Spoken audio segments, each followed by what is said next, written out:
Shirley Chisholm. Behind the door was a rundown neighborhood. Braxton spotted Shirley Chisholm talking with a group of neighbors by the stairs. "Thanks, Shirley, for the money you let us borrow. My family really needed it. I promise, I'll pay you back Friday." "Don't even worry about it. I know how hard it is. Don't tire yourself more by trying to pay me back." "It's taking me a long time to find work." "The store makes it worse with their prices. Have you noticed how much food costs lately? It seems like the government forgot about us. They're not doing anything to help neighborhoods like ours." "I was thinking the same thing. That's why I'm going to change that," Shirley Chisholm stated. "Change it how?" "I'm going to run for Congress and change these laws." "There's no way you can do that. No one like you has ever been in Congress before." "I'm going to change that too," Shirley Chisholm said, as she ended their conversation with a smile. Braxton followed Shirley Chisholm down the small street to an office room. The room was full of signs and posters of her. One of the posters read, "The People's Choice, Chisholm for Congress." Wow, Braxton thought to himself. She really is going to do it. Shirley Chisholm walked out of the room, and Braxton followed her through another door. There she was, walking onto a stage, welcomed by claps and cheers. Shirley Chisholm gave a speech. She had won. That was quick. She surely did it. Braxton watched as she promised the crowd the gift of change. She told them she would focus on the fight to help their families. Right after the speech, Braxton followed Shirley Chisholm into another room. She gabbed with a guy in the corner. He listened in to their chat. "You're doing a great job, Shirley. I wish we had more people to do things like that for more communities like yours."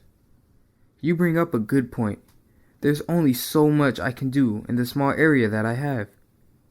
"Too bad there's not more groups out there to help." "I thought the same thing," Shirley Chisholm agreed. "That's why I'm going to change that." "This lady really likes change," Braxton said aloud to himself.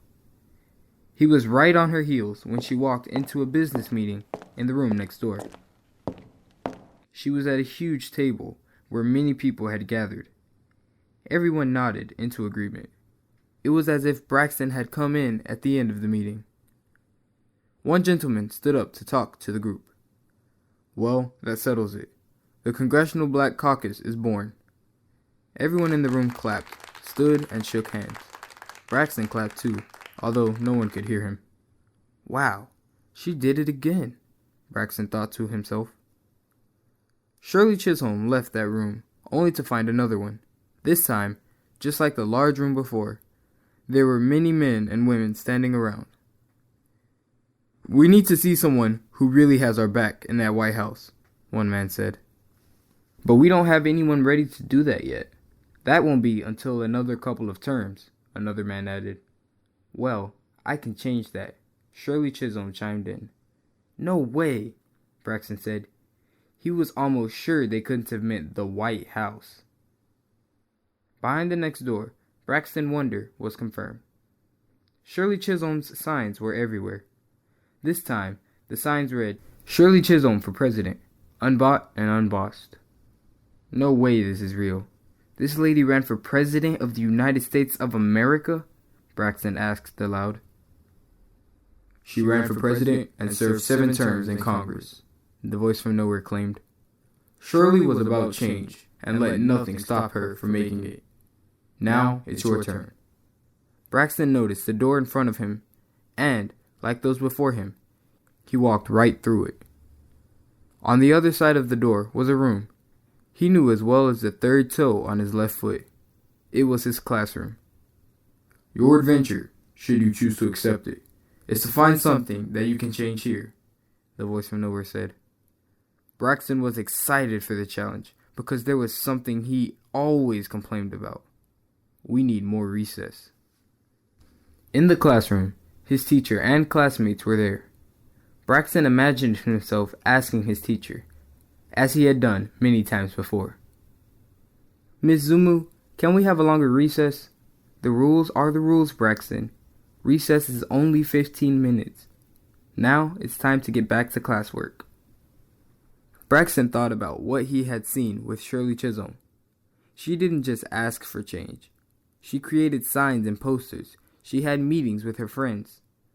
Braxton then saw himself talking to his classmates, finding the ones who also wanted a longer recess. It turned out that more than half of them did. Braxton wanted to send all of them to the teacher's desk, but he thought about how that may look. The teacher may not like everyone at her desk asking her the same thing. She may even tell the whole class that the rules are rules and think Braxton was starting trouble. He needed a new idea. I have to be smart like Shirley Chisholm. I have to really think about the change. Braxton thought about why they needed more recess. He always got fidgety before class was over, and he knew some of his classmates did too. That's it. I'll find reasons why the change also helps Miss Zumu. I'll write down all of the reasons why recess helps and have my classmates sign it. We'll even add how well we'll behave during recess and make a promise not to move a lot in class. Braxton was excited about the idea because he just knew that it would work. Congratulations, the voice from nowhere spoke to him. Your organization awards you the next level. 2 more doors appeared in front of Braxton. Which will he choose? Jackie Ormes, George Washington Carver,